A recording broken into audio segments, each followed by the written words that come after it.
So welcome to this meeting, and can you hear me? Okay.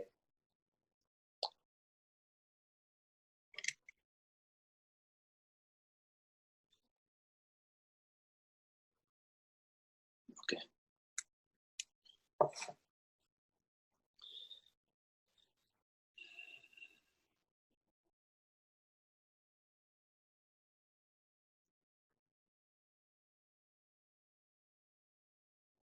So as you know, if you have any questions, you are welcome to pose your question.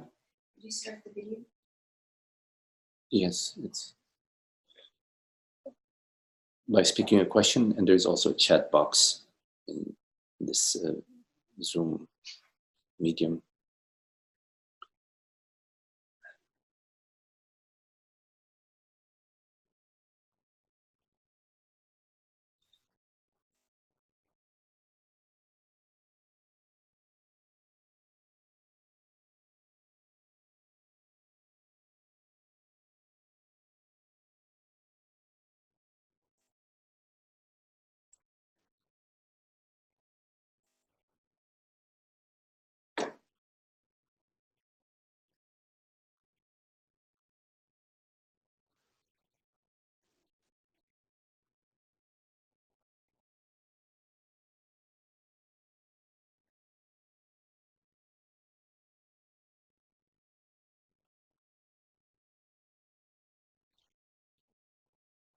There's a gentle rain that started here.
So if there are any questions.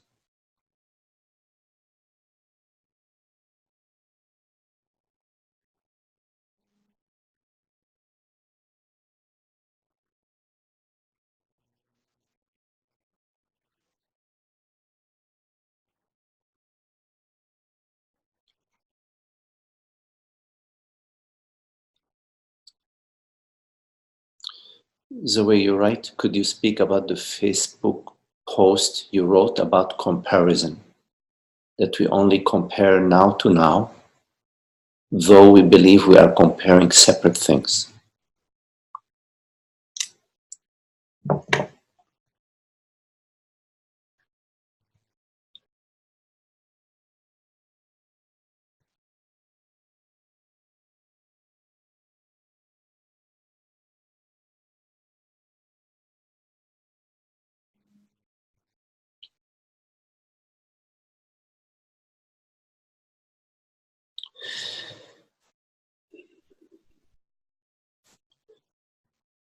So when you are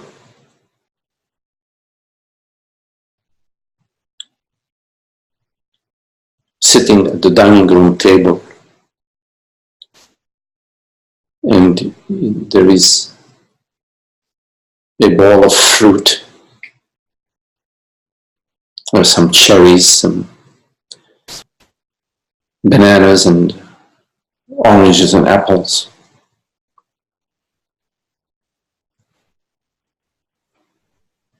At that moment, you're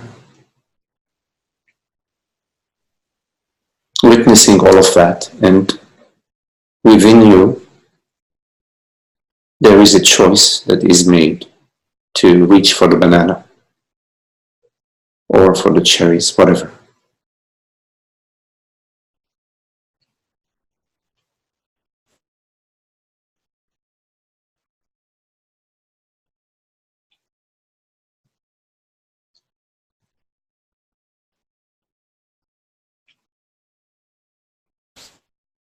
There is a choice that's being made through you.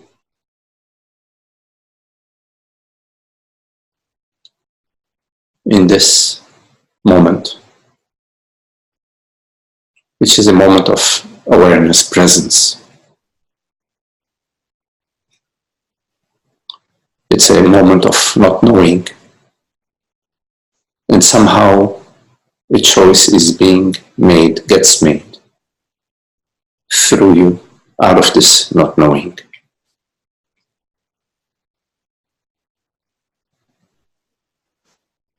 And there may be the narrative that follows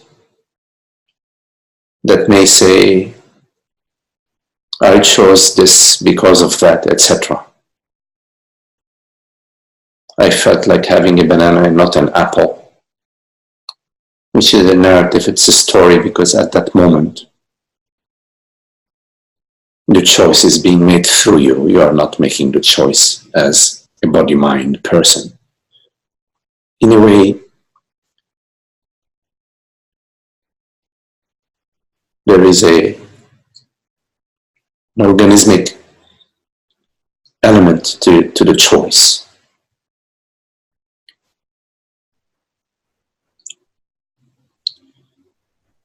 When you're experiencing something in the past, in fact, you're experiencing a current perception, a current thought, a current image in this moment, which may arise as a thought, an image that is accompanied with a narrative.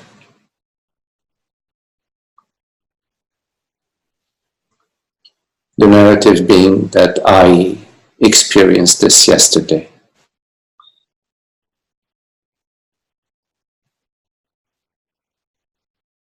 But your yesterday experience is like your current experience. It is an experience that is void of separation. There is no body that is experiencing something outside of itself. In this moment you could say is tomorrow's yesterday. In this moment, there isn't somebody who is experiencing something. There is just being, sensing, feeling, awareing, without a separate subject. In your current experience, irrespective of the narrative, there is no subject and object that are separate in your experience. So you are not experiencing something outside of yourself. You're experiencing yourself as this. And this is awareness taking on the form of this, while remaining awareness, remaining formless, remaining still and silent. So you're experiencing the stillness and the silence of the self, the stillness and silence of your inner being as this. You're never experiencing anything outside of yourself. So yesterday's experience is an experience of yourself. Now's experience is an experience of yourself. Tomorrow's experience is an experience of yourself. With the note that yesterday, now, and tomorrow are not linear. They are non-dimensional. Consciousness is non-dimensional. It does not have a North Pole and a South Pole. It does not have right or left. So whenever you are comparing something, you're imagining that there is somebody outside of the experience that is experiencing something outside of itself. So now you have an object. There is a subject and an object of experience. That object of experience is object A. And when you are experiencing this experience right now, and you separate yourself from this experience, in other words, you imagine a subject and an object, you have another object of experience, which is object B. So in your experience, you have objectified object A and object B. You have projected via thought, via your imagination, two experiences, one of them being experience A and the other one being experience B. In order for you to, first of all, just want to make a note that that is just a mental process. In fact, in your experience, there isn't a separate object. But based on the belief that there is a separate object, you now have two objects, object A and object B. In order for you to compare object A and object B, you have to be experiencing both object A and object B simultaneously in order to compare them.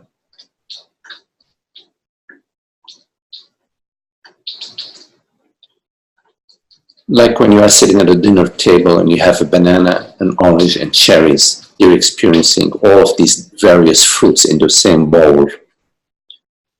In order to compare two experiences, you have to have those two experiences present in this moment so you can experience them. In fact, that is not the case. You're always experiencing just this. You're not experiencing two.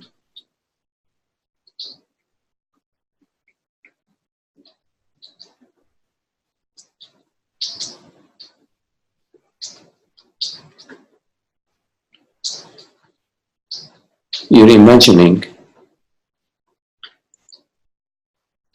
somebody, and you're imagining various experiences that are external to this somebody, and you're imagining that this somebody is comparing experience A to experience B. It is all imagination, dreamlike, unreal. In fact, it is not possible to compare because there is no one outside of the experience that can compare anything to anything else. When there is a choice that you make, that choice is being made through you. It is not a choice that is being made by you via comparison. Now, having said that,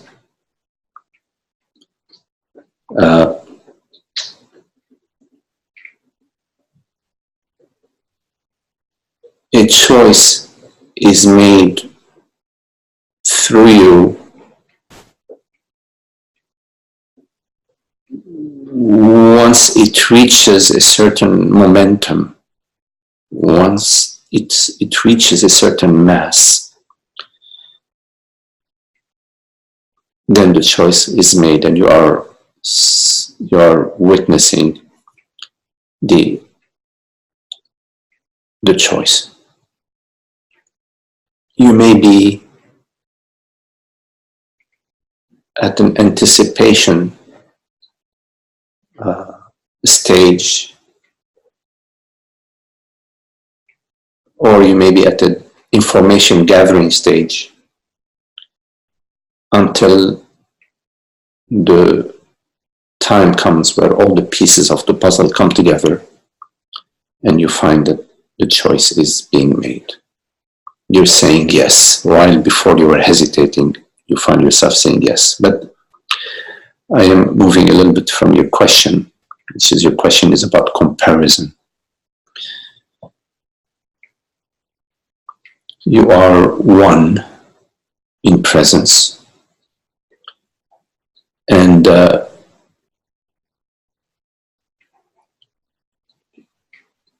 yesterday is now. And so if there is any possibility to compare anything, it would be possible now. And now in this moment,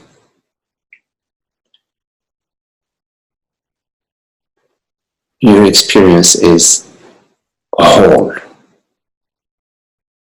There is, of course, discernment. You perceive the diversity of the body-mind experience.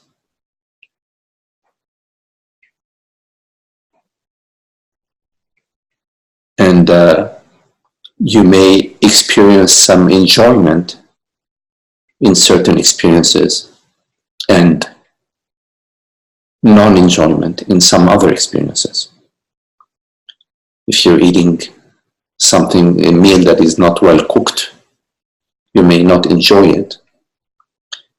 And when you're eating a meal that is made by my mother, you will enjoy it. So, to compare the enjoyment of a good meal to the experience of eating a meal that is not well cooked is a mental process, is a way in which you keep the me conversation going.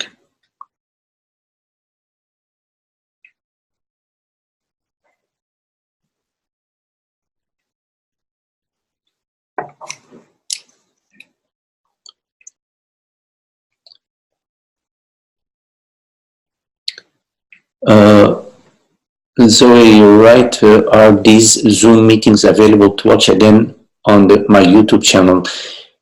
Yes, what I did with the last Zoom meeting, which was the first Zoom meeting, is that I downloaded it on my YouTube channel. So the answer is yes, it is available to watch on the YouTube channel after I download it.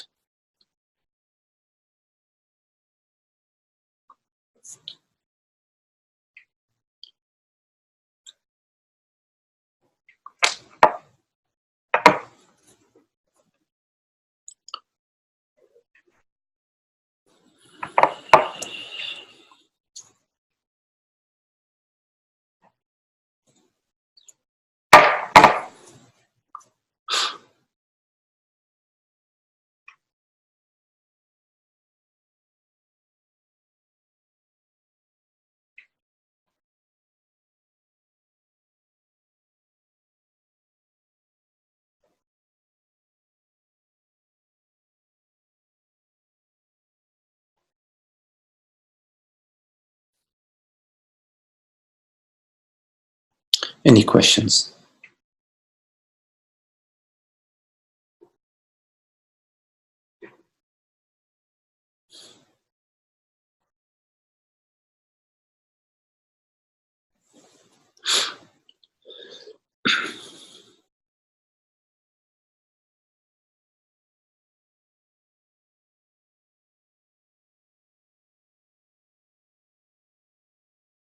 Holly. Hello, Holly. Hi, can you hear me? Yes, I can hear you. Okay.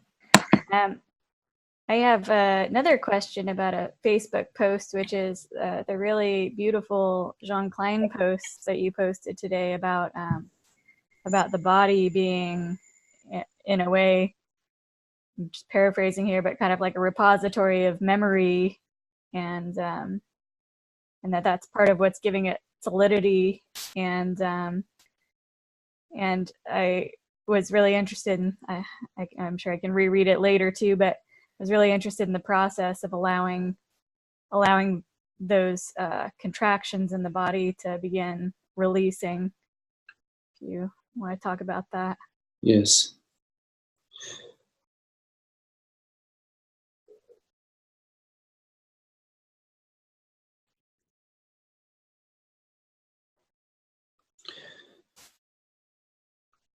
You know, our true body, Holly, is a transparent presence, formless, borderless presence. So body is, in fact, awareness. It's not different from awareness, but superimposed upon the awareness, which is a wide open screen of presence and bliss and peace, superimposed upon this wide open screen of awareness. There are thoughts, images, beliefs, and bodily contractions. Bodily contractions meaning sensations that have sort of like a spider web. The spider built a web. There are various spider webs that have been throughout our life being weaved, various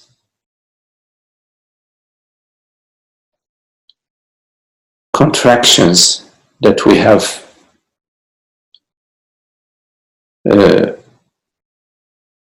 adopted, like some fears when we were young, children.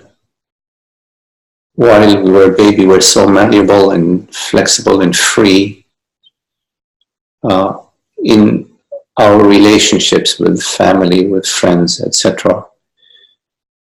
We have experienced some forms of aggression or some lack of love or disregard or some sort of abuse in multiple forms, small, some maybe not too significant and some quite significant, that have developed within us a contraction, like for example when you hear a loud sound, how you contract, your body contracts. Also psychologically, the body has contracted over and over, and has developed within itself these habits of contraction. And alongside these contractions within the body, there has also been some ideas and beliefs about ourselves, about how we need to defend ourselves, how we need to live, how we need to get ahead, and we need to battle, and what the entire download of the personal self, the beliefs that have accompanied these contractions. All of that is the body. All of that, the beliefs and the way the beliefs resonate in the body, the way they express themselves in the body, as contractions, as tendencies, both physical tendencies to tighten the belly, to hold the breath, to rigidify the neck or the face, the eyes, the back of the head, the back of the neck, the shoulders. All these tensions have led to the experience of a body, the experience of a contracted, limited quality of being, of living, that we refer to as the body. And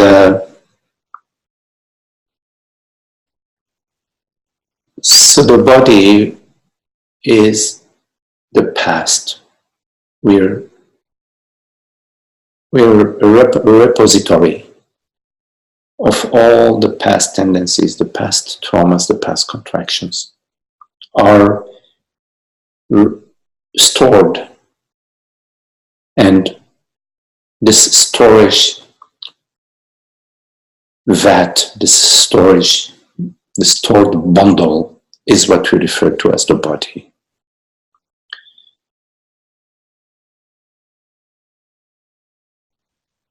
When you turn your attention to awareness, to presence, you start to notice these contractions within the body, because they will arise because you're not trying to hide them or run away from them, or you're not trying to cover them up, you're not trying to fix them. When you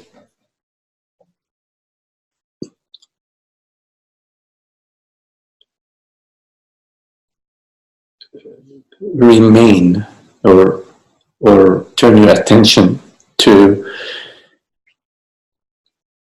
awareness, to the stillness, to presence,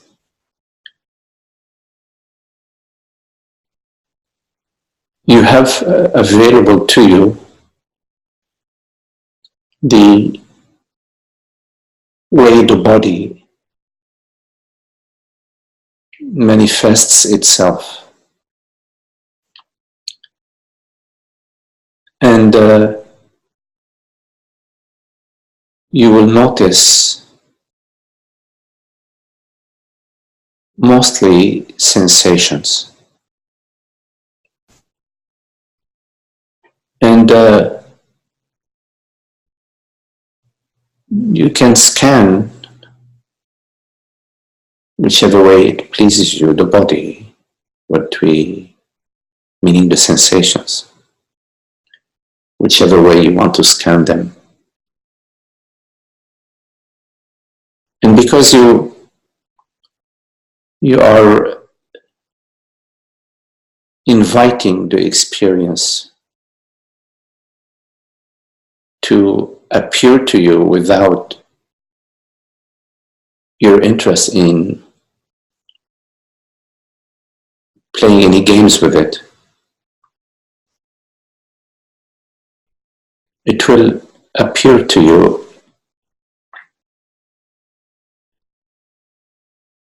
more fully. You will find that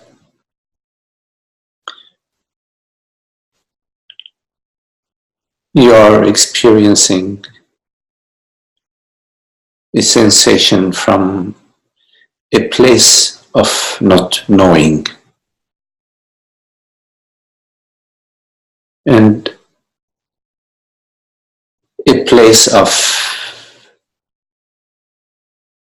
not labeling, a place that has no personal interest. You can scan a sensation in your face, your eyes, the socket of your eyes,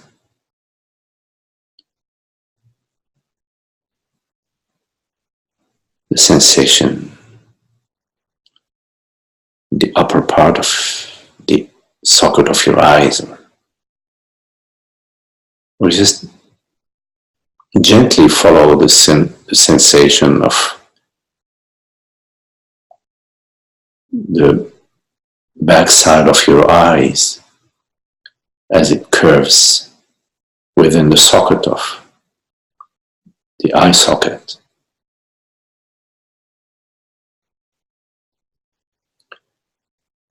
You'll notice that when the sensations are invited to express themselves whichever way they are expressing themselves, you will find there is the spaciousness of not knowing, the spaciousness of awareness, the spaciousness of presence, and you will find a sensation sort of, one could say, relaxing or releasing itself, or resting or expanding in that spaciousness of awareness, in the interest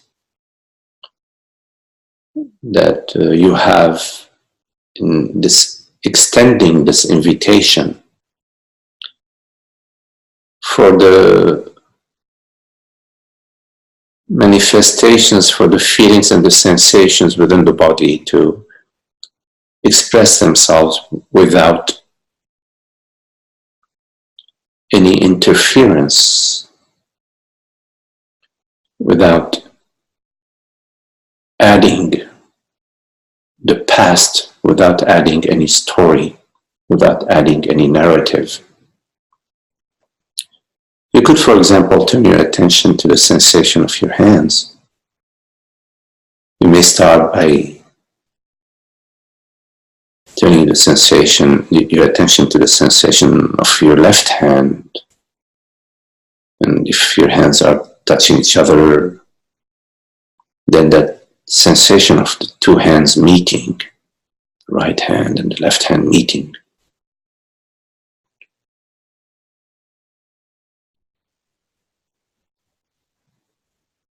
And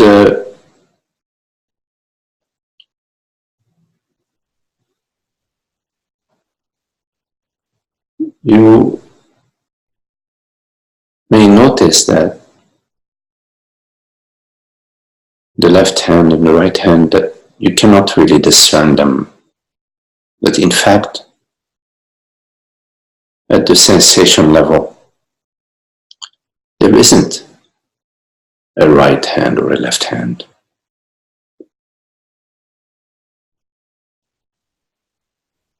And then you can release that sensation. If there is any contraction, anything that you're holding, that's not necessary.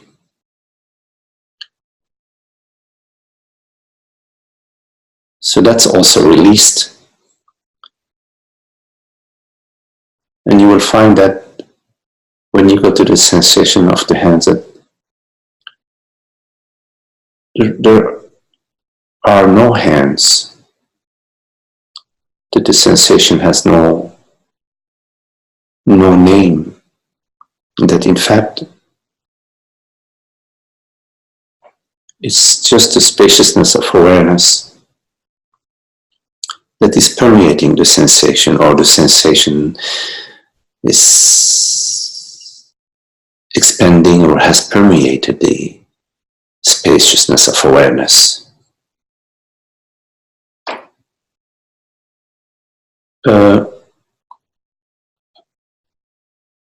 Our true body is this vastness, is this silent mystery, the silent not knowing, the borderless presence of awareness. And due to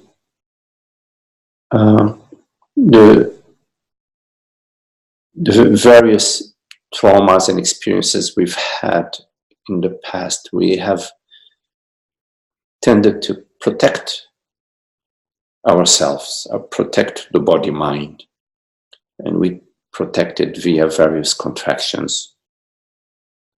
And these contractions,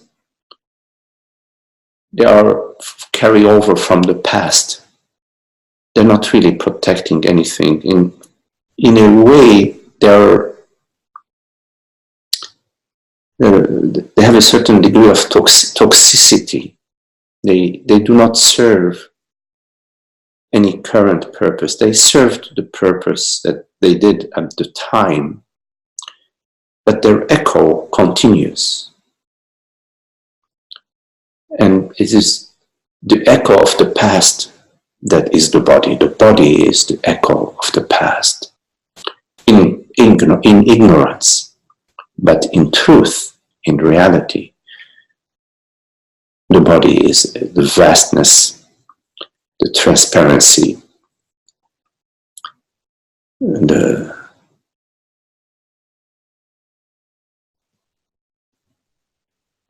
mystery of being, and also such a wonderful, awesome, wondrous, marvelous,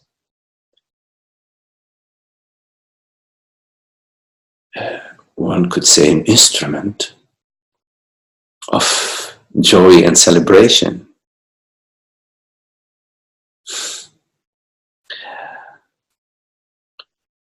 So in our contemplation of the freedom of being and the peace of being, in our contemplation of our true nature,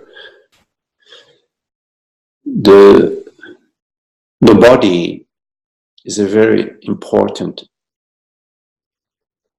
realm for us to be working on, to be noticing within our body space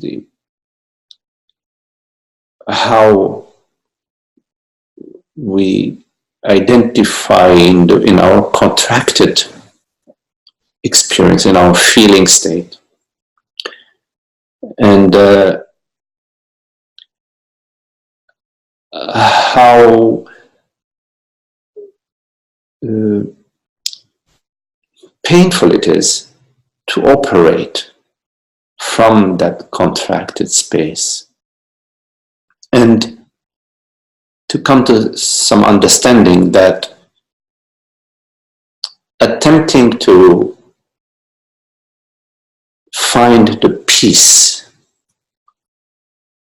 by repeating the past and by arguing, which is a form of defending our contracted body-mind, maintains and aggravates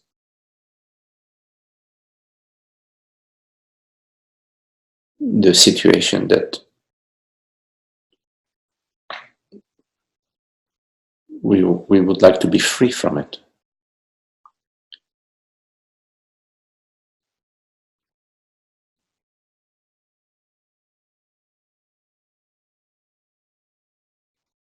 So invite yourself whenever possible, and it is possible anytime,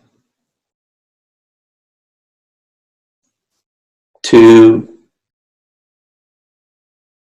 relax and release your body. Trust the peace of being. Invite your bodily sensations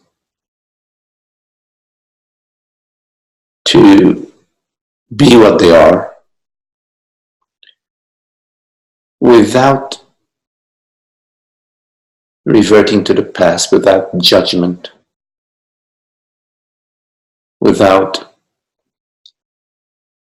wanting things to be different. Because wanting things to be different is a contracted space within the body, is a contraction, expresses itself within the body as contractions. To be allowing, to invite the body to presence, to invite every sensation to presence, to the peace, to the freedom. So you relax your belly, you can scan your legs, your shoulders. Maybe some sensations are more noticeable than others, and we can go to these more noticeable sensations and invite them to the light of awareness. Notice the spaciousness of awareness in which the sensation is arising.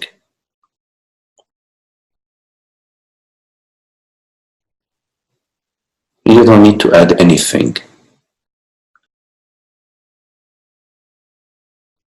Let that take you. Let it carry you. Drift with it as it wishes to drift you.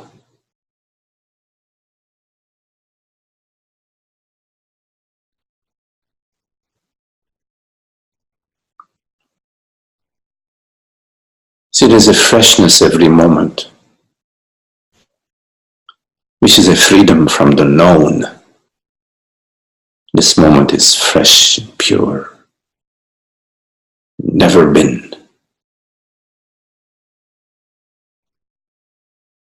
Like a spring, the freshness of the spring, every moment is fresh like that. And that's what's beautiful. When we go to the spring, we go to the source, we go to the freshness of the spring. That's what we love. This is what quenches our thirst.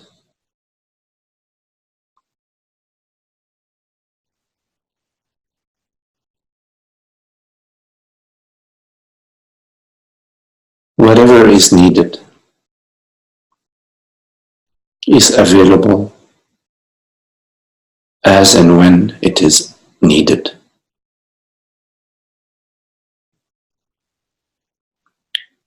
Do not concern yourself, because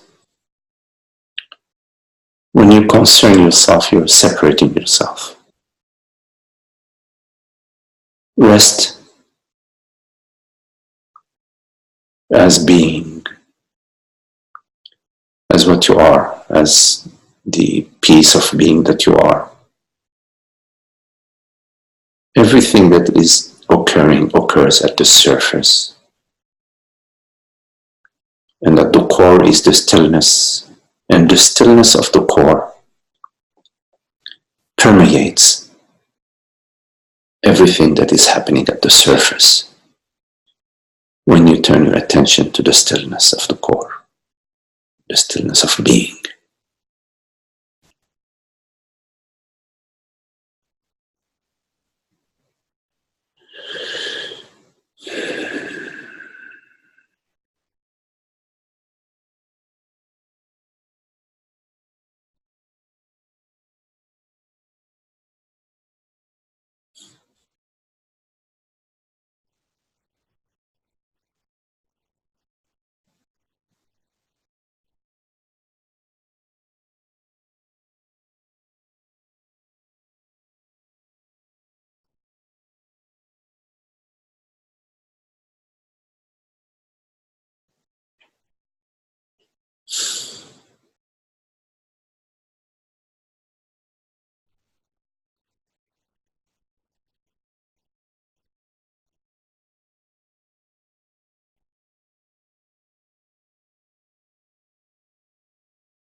Any questions?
Hello, Emmanuel. Emmanuel, you're right. In my mind, there are lots of questions all the time. But when I'm with you, they dissolve. So I don't have questions.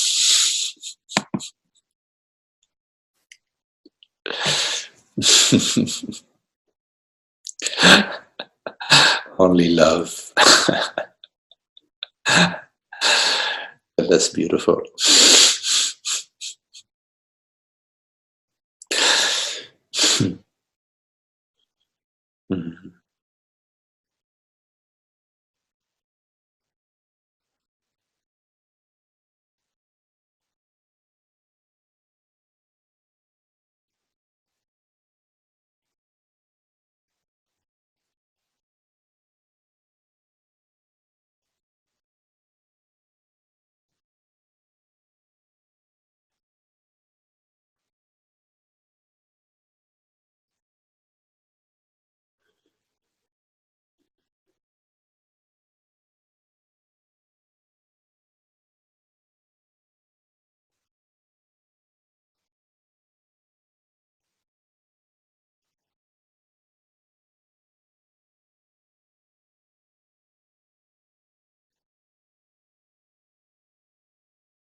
So, no questions? Okay, well, we are meeting here this coming Sunday, and it will also be recorded on Zoom. So you can join by visiting us here at 3 o'clock, 3 p.m. on Sunday. Or you can also join us via the Zoom invitation. Okay, well, thank you all. Namaste. Very lovely to be with you.